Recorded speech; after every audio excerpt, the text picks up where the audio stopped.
Омурткалар аралык дисктин жүрүн каналынан чыгып кетиши грыжага алып келет. Ал көбүнчө нервтин кысылышын, белдин катуу оорушун, алсыздыкты пайда кылат.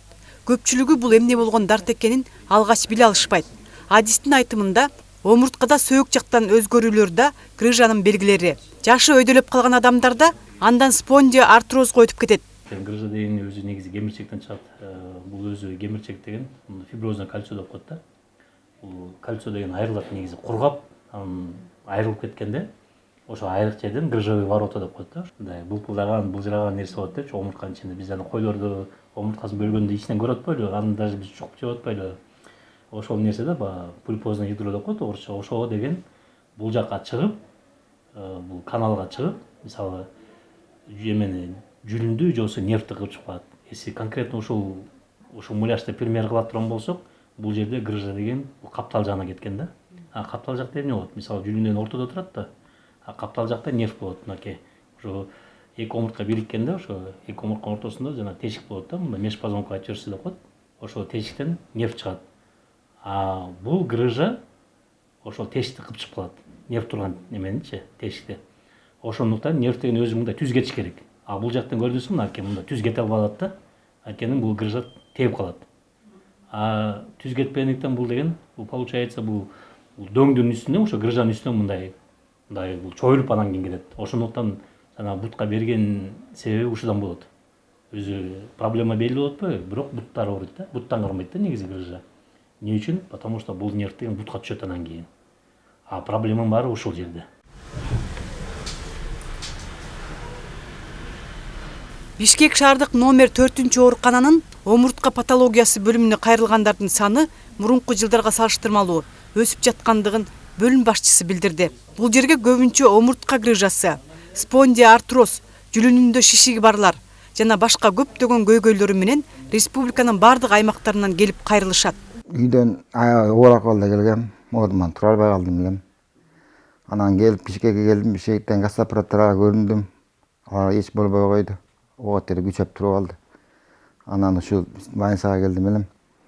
Көр больницага бирге келип түштүм элем. Анан врачтар сразу эле операция кылып коюшту. Жакшы, акыбалым жакшы.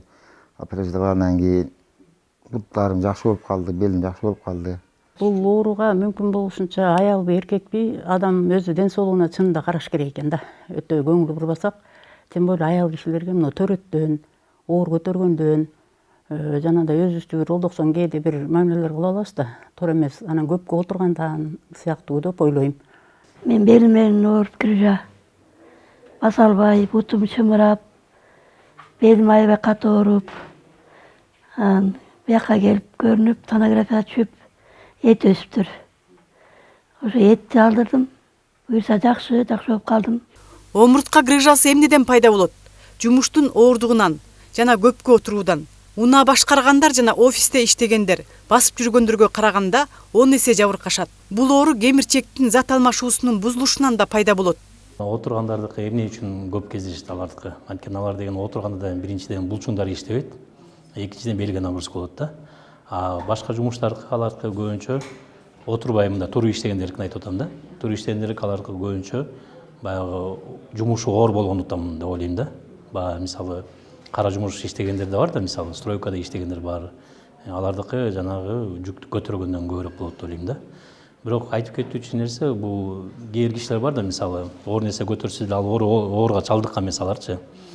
Негизи эле бул деген оору деген бул как жанагындай сахарный диабет деген сыяктуу эле оору деп эсептелет. Эмне үчүн дегенде бул болезнь нарушение обмена веществке кирет. Кээде көрүп атпайлыбы, жанагындай оор нерсе кылган кишилер деле бар, бирок аларда оору жок болуп атпайбы?